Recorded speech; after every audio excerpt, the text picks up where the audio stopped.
بسم اللہ الرحمن الرحیم۔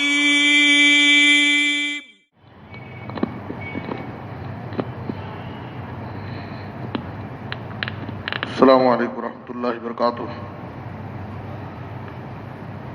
بسم اللہ الرحمن الرحیم۔ عن ابی امامۃ الباہلی رضی اللہ تعالی عنہ قال قال رسول اللہ صلی اللہ علیہ وسلم انا زعیم ببیت فی ربض الجنہ لمن ترک المراء وان کان محقا وببیت فی وسط الجنہ لمن ترک الکذب وان کان مازحا وببیت فی اعلی الجنہ لمن حسن خلقہ۔ رواہ ابو داؤد۔ محترم حضرات، کل کے درس میں آپ کے سامنے بتایا گیا کہ زبان اور شرمگاہ کی حفاظت پر نبی صلی اللہ علیہ وسلم نے جنت کی ضمانت دی ہے۔ ابو داؤد کی جو حدیث آپ کے سامنے پیش کی گئی ہے، اس حدیث میں آپ صلی اللہ علیہ وسلم نے 3 قسم کے لوگوں کو جنت میں گھر کی ضمانت دی ہے کہ جنت میں ان کے لیے اللہ تعالی گھر بنائے گا۔ ظاہر ہے کہ جنت یہ وہ مقام ہے جہاں پر نبی صلی اللہ علیہ وسلم نے کہا موضع صوت فی الجنہ خیر من الدنیا وما فیہا۔ صحیح مسلم کی حدیث ہے، جنت میں ایک معمولی جگہ، کوڑا رکھنے کے برابر چھوٹی جگہ بھی اگر جنت میں حاصل ہو جائے تو یہ دنیا اور دنیا کی ساری دولت سے بہتر ہے۔ یہ جنت کی شان ہے۔ تو اگر ہمیں جنت میں داخلہ نصیب ہو جائے اور اس میں بھی جنت میں گھر حاصل ہو تو یہ بہت بڑی سعادت اور ہمارے لیے خوش نصیبی کی بات ہے۔ تو آپ صلی اللہ علیہ وسلم نے اس حدیث کے اندر 3 قسم کے لوگوں کو جنت میں گھر کی ضمانت دی۔ آپ نے کہا کہ انا زعیم ببیت فی ربض الجنہ لمن ترک المراء وان کان محقا۔ جنت کے کنارے ایک گھر کی میں ضمانت دیتا ہوں اس شخص کے لیے جو حق پر ہوتے ہوئے بھی لڑائی جھگڑے کو چھوڑ دیتا ہے، لڑائی جھگڑا نہیں کرنا چاہتا۔ حق پر ہوتے ہوئے بھی، یعنی سامنے والا قصوروار ہے، اس سے غلطی ہوئی ہے، اگر ہم چاہیں تو اس سے ہم لڑ جھگڑ سکتے ہیں، اس سے انتقام اور بدلہ لے سکتے ہیں۔ بدلہ لینے پر بھی قدرت حاصل ہے، آدمی پوزیشن میں ہے اور اس کے پاس ہر قسم کی قوت ہے، لیکن پھر بھی اس کا اعلیٰ اخلاق اسے اس بات کی اجازت نہیں دیتا کہ میں لوگوں سے لڑائی جھگڑا کروں۔ تو اگر کوئی شخص اتنا مثالی اخلاق والا انسان ہے کہ وہ حق پر ہوتے ہوئے بھی لوگوں سے لڑتا جھگڑتا نہیں، تو نبی صلی اللہ علیہ وسلم نے کہا کہ ایسے شخص کے لیے اللہ تعالیٰ جنت کے کنارے ایک گھر بنائے گا اور میں اس کی ضمانت دیتا ہوں۔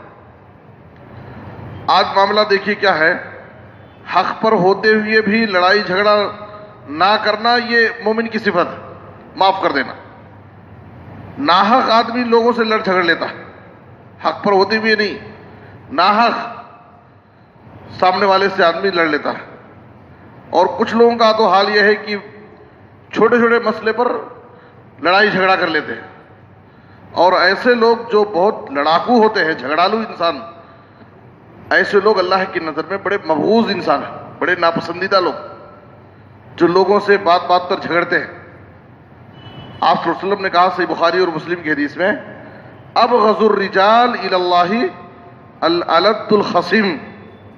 لوگوں میں اللہ کے نزدیک سب سے مبغوض اور ناپسندیدہ انسان وہ ہے جو سخت بڑا جھگڑالو انسان۔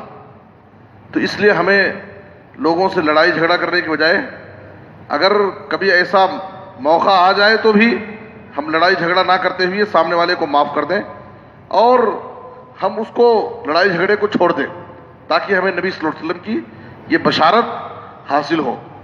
دوسرے نمبر پر آپ صلی اللہ علیہ وسلم نے کہا وہ بِبَيْتٍ فِي وسط الجنہ لمن ترک الکذب وان کان مازحا، جنت کے بیچ حصے میں، سینٹر میں میں ایک گھر کی ضمانت دیتا ہوں اس شخص کے لیے جو مذاق میں بھی جھوٹ نہیں بولتا، مذاق میں بھی نہیں جھوٹ بولتا۔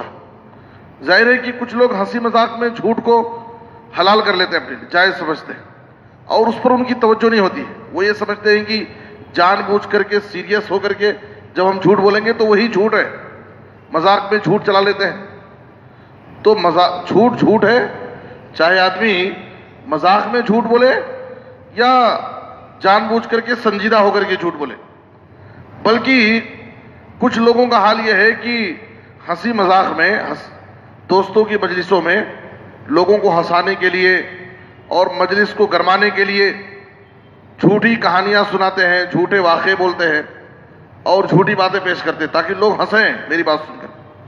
تو ایسے لوگوں کے لیے نبی صلی اللہ علیہ وسلم نے بڑی سخت وعید سنائی ہے۔ ابو داؤد کی حدیث میں ہے، آپ صلی اللہ علیہ وسلم نے کہا 3 مرتبہ آپ نے ویل کا لفظ استعمال کیا، اور ویل آپ کو معلوم ہے کہ جہنم کی ایک وادی کا نام ہے۔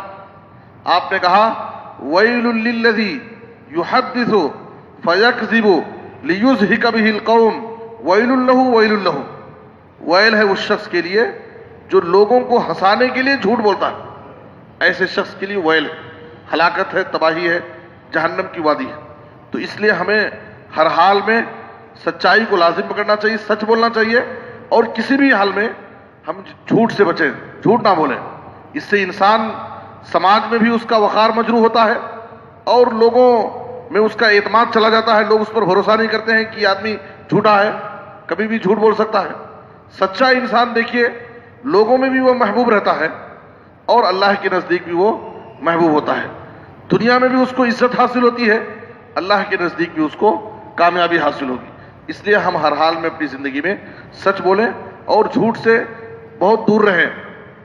تیسرے نمبر پر آپ صلی اللہ علیہ وسلم نے کہا وہ بِبَيْتٍ فِي أَعْلَى الْجَنَّةِ، جنت کے سب سے اعلیٰ حصے میں ایک گھر کی ضمانت لیتا ہوں اس شخص کے لیے لمن حسن خلقہ، جس کے اخلاق بہت اچھے ہوں، جس کے اخلاق اچھے ہوں، ایسے شخص کے لیے میں جنت کے سب سے اعلیٰ حصے میں گھر کی ضمانت لیتا ہوں۔ آج کچھ لوگوں کا حال یہ ہے کہ ان کے ہاں نیکی اور ثواب کے کاموں میں اخلاق نیکیوں کی فہرست میں شامل نہیں ہے۔ وہ یہ سمجھتے ہیں کہ بس نماز روزہ ہی یہی سب سے بڑی نیکی اور یہی سب کچھ ہے، حالانکہ نماز روزے کی پابندی کرنے کے ساتھ، عبادات کے ساتھ ہماری زندگی میں اخلاق و کردار کی بہت بڑی اہمیت ہے۔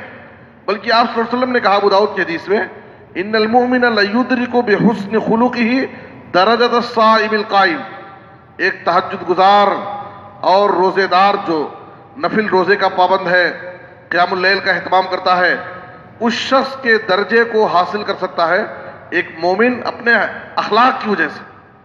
اس کا اخلاق اچھا ہے، لوگوں کے ساتھ اس کا ملنا جلنا اچھا ہے، اس کا کردار بلند ہے، جس کی وجہ سے اگرچہ اس کے پاس نفل عبادتیں بہت ساری نہیں ہیں، لیکن اپنے اعلیٰ اخلاق کی وجہ سے وہ ایک بڑے عبادت گزار کے مقام کو جنت میں حاصل کر لے گا۔ تو اس لیے ہماری زندگی میں، اور آپ صلی اللہ علیہ وسلم نے تو اخلاق کا تعارف کراتے ہوئے کہا البر حسن الخلق، اصل نیکی تو حسن اخلاق ہے، اصل نیکی تو حسن اخلاق ہے، نیکی نام ہے حسن اخلاق کا۔ اور آپ نے کہا اکمل المومنین ایمانا احسنہم خلقا وخیارکم خیارکم لنسائہم، ترمذی کی حدیث ہے، سب سے کامل مثالی مومن تو وہ ہے جو اخلاق میں سب سے اچھا ہو، اور تم میں سب سے بہتر انسان وہ ہے جو اپنی عورتوں کے حق میں بہتر ہو۔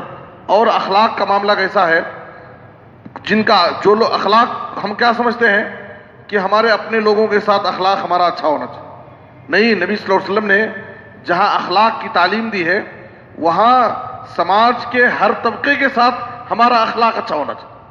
اخلاق، حسن اخلاق کا مظاہرہ سماج کے ہر قسم کے لوگوں کے ساتھ ہو، چاہے وہ اپنے ہوں، غیر ہوں، دوست ہوں، دشمن ہوں، یہاں تک کہ مسلمان ہے، غیر مسلم ہے، ہر ایک کے ساتھ اخلاق کا معاملہ ہو۔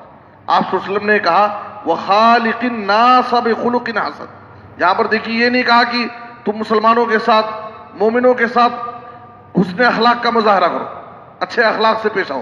آپ نے خالق الناس کہا، لوگوں کے ساتھ. اب لوگوں میں چاہے وہ مسلمان ہو، غیر مسلم ہو، کوئی بھی ہو، سماج کے ہر طبقے کے ساتھ ہمارا اخلاق اچھا ہونا چاہیے. اور یہ اسلام کی ایک بہت بڑی صفت ہے اور اسلام کی ایک بہت بڑی تعلیم ہے. ہمیں چاہیے کہ ہم نبی صلی اللہ علیہ وسلم کی ان تعلیمات پر غور کریں اور اپنی زندگیوں میں اسے نافذ کریں.